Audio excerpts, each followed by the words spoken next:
Bueno, y ahora sí vamos a hablar de otro tema que nos importa y mucho. ¿Por qué? Porque la prevención juega un papel fundamental. Hablamos del cáncer de colon, que tiene una incidencia bastante alta en la población. Sabemos que puede afectar a hombres y a mujeres, pero que un diagnóstico precoz definitivamente puede salvar una vida. Conocemos la historia de esta persona que quiso compartir su experiencia con todos nosotros y en un ratito estamos hablando con un especialista.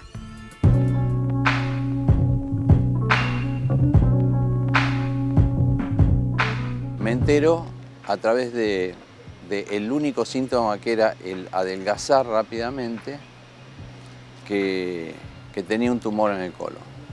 Me lo detectaron a través de una tomografía computada, tumor grande en el colon. Me operaron inmediatamente, o sea que todo fue muy vertiginoso. No dejé de trabajar hasta el momento de internarme. Me internaron y me operaron a los 2 días. Y me quitaron el colon y la mitad del estómago, porque ya había hecho metástasis en el estómago. Y bueno, fue, gracias a Dios, una medicina que llegó a punto, o sea que no había ingresado al páncreas o al hígado o otros órganos el cáncer, y fue curativa. O sea que lo agarró el cirujano a punto. Y ahora estoy, obviamente después de eso, el control es cada 3 meses. Tuve una quimioterapia de 7 meses. Hay que hacerse la colonoscopía después de los 50 años y los médicos saben decir cada cuánto tiempo, según el estado del colon, se va a hacer. No causa dolor, no causa molestias extraordinarias y realmente se puede salvar uno. Bueno, y estamos con el doctor José Luis Bondi y él decía, después de escuchar el testimonio del paciente, decía, efectivamente yo ya me puedo ir porque ya dijo todo lo realmente importante que tiene que ver con esto. Y yo quiero rescatar un concepto que me parece muy, pero muy importante, al que hacía mención recién Roberto, que dice: el estudio no duele. Hay como una fantasía sobre que la colonoscopía nos afecta a nuestra virilidad, afecta a nuestra femineidad, puede tener daños colaterales que son riesgosos para la salud. En fin, doctor, ¿qué sabemos? Y ahora vamos a empezar de cero, pero puntualmente, ¿qué sabemos de la colonoscopía?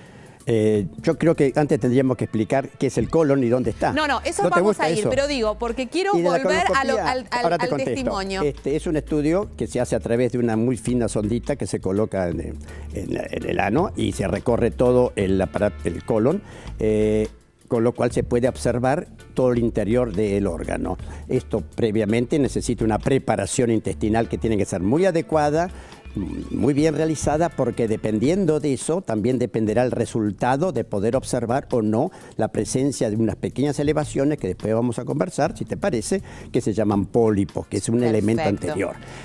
No hay dolor porque se hace bajo lo que se llama una sedación que se hace a través de un producto que es el propofol en general, que produce una neuroleptoanalgesia, con el cual el paciente durante 15, 20 minutos, o tal vez menos, o tal vez más, depende del tipo de colon, no tiene absolutamente ninguna sensación y se despierta perfectamente bien. Puede hacer su vida normal. Puede hacer su vida normal, no inmediatamente, porque como después de cada sedación no puede conducir un vehículo, no puede alimentarse en la forma habitual, pero eso en el tiempo posterior, algunas horas después, se normaliza. Debo decir también que hay algunas veces que depende del tipo de colon, que puede ser más redundante, o sea que lo que se llama habitualmente un colon largo, cosa que no es así, porque no es que sea más largo ni más corto, sino que depende de su flexuosidad, puede ser más difícil. Hay veces también en pacientes que tienen una gran cantidad de divertículos que producen modificaciones o estrechamientos en la luz, puede no permitir alcanzar el objetivo. Perfecto. Pero a manos hábiles, o sea, en personas que lo hacen esto habitualmente, y depende justamente de eso y de una buena preparación, este es un estudio que se puede hacer fácilmente, y nuestro medio, por suerte, en Argentina hay muchos centros muy bien capacitados y con muchos recursos para eso, tanto públicos como en la medicina prepaga, y que a diferencia de otros países en donde, dado el costo que esto tiene, se retasea, acá está facilitado y se puede realizar simplemente recurriendo a los especialistas que corresponden. Bueno, conocimos de qué se trata la colonoscopía. La siguiente pregunta es, ¿qué resultado nos permite ver la colonoscopía? ¿Por qué es una herramienta tan importante para los gastroenterólogos? Claro, el cáncer de colon, a diferencia de otros cánceres, la buena nueva es que tiene dos situaciones que lo diferencian. Una es que hay una lesión previa. Una lesión previa que es debido a las modificaciones genéticas que se producen, donde no se termina el ciclo celular y se acumulan algunas células que producen lo que se llama un pólipo, que es un crecimiento en la luz en el interior del intestino, y que, no siendo cáncer, pero tiene la posibilidad, la característica que puede desarrollarse en un cáncer. Pero en ese momento, si se diagnostica previamente, es una lesión benigna, que se llama neoplasma por esa capacidad de transformarse, y que si se extrae a través de una sondita también puede prevenir y evitar que eso suceda. O sea que se hace en el momento la extracción de ese pólipo. En el momento se puede extraer, y justamente al hacer así, después controlarse, porque aquellos que tienen una tendencia a formar pólipos deben ser controlados periódicamente de acuerdo a la naturaleza de este pólipo, que será de distintas maneras, de acuerdo a cómo se formen las células, pueden ser tubulares, vellosos, etcétera, de distintos tamaños, y de acuerdo a la característica histológica. ¿Qué es histológica? Es donde el patólogo mira la pieza que se obtuvo, y si algunos de ellos tienen una posibilidad mayor de transformación, y también dependiendo de su número y de su tamaño. Pólipos de más de 1 centímetro requieren un control más periódico, pólipos más pequeños de menos de 1 centímetro menos. Cuando hay más de 2 o 3 pólipos pequeños también deben ser controlados más frecuentemente, y si es uno solo, con menor frecuencia.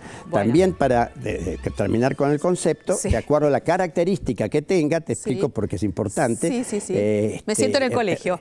No, esto no es un colegio, pero creo que eso lo que requiere no es asustar a las personas, sino que es ver cómo pueden participar de su enfermedad, cómo ellas, asumiendo lo que sucede y bien informadas, pueden mejorar, participar junto con el médico, y de esa manera prevenir y curar una enfermedad que tiene una enorme incidencia, porque el cáncer de colon es la segunda causa de muerte en Argentina por cáncer, y también en las mismas estadísticas hay en otras partes, y la tercera causa de cáncer en frecuencia.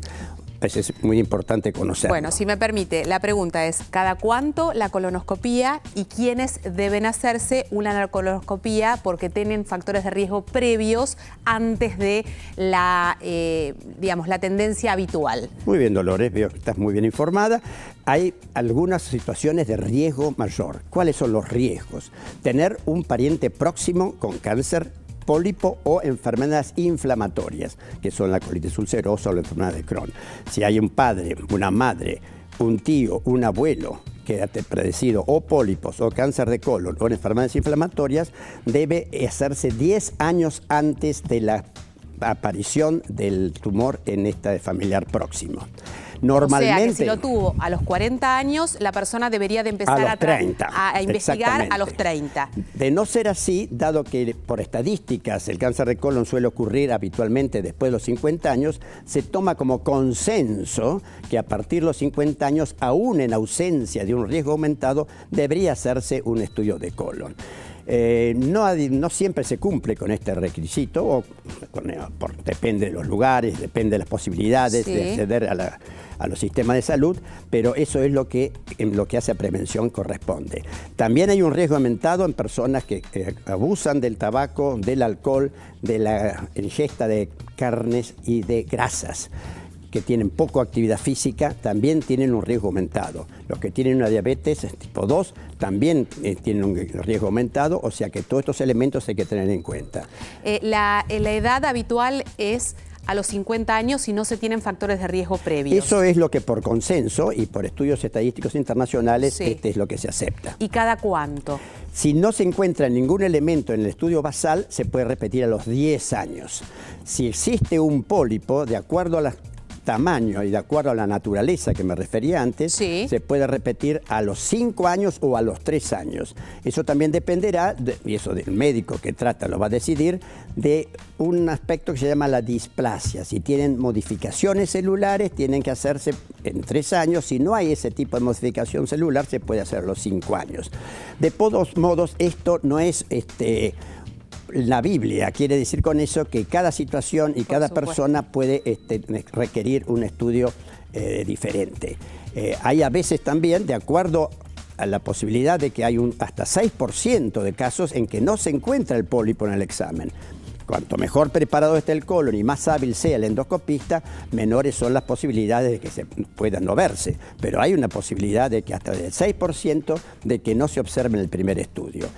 Entre el primer estudio y el segundo estudio hay una posibilidad de hasta el 10% de repetir pólipos. Por eso es que se vuelve a hacer en esa frecuencia alrededor de 5 años, como dije, cuando no hay displasia severa, y alrededor de los 3 años depende del tamaño.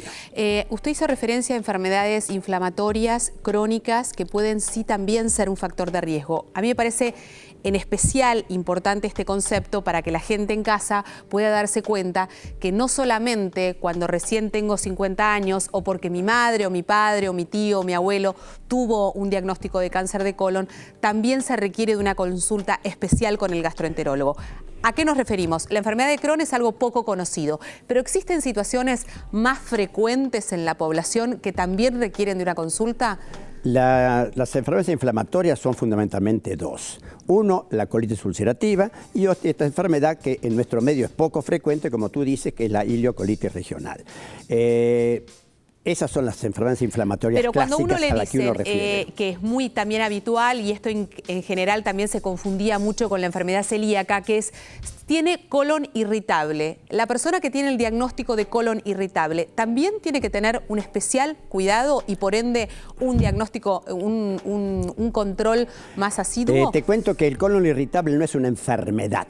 Perfecto. Para definir lo que es un colon irritable así ante la teleaudiencia, Sí. lo más fácil es decir que es una mala relación entre las neuronas del cerebro y las neuronas y los nervios del aparato digestivo.